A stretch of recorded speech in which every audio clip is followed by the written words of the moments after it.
Bago ka kumuha ng lisensya, syempre may mga seminar yan, no? Self-study ka rin ba? Nag-check ka rin sa kay paring Google kung ano yung mga batas trapiko?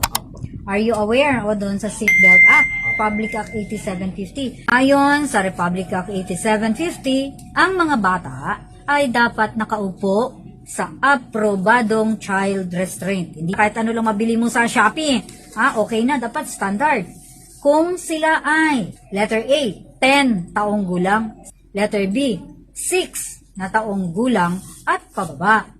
Or letter C, 7 na taong gulang. Ano sa palagay mo ang edad ng bata na dapat nilalagay sa child restraint? 6 na taon po pababa. 6 na taong gulang pababa. That is correct.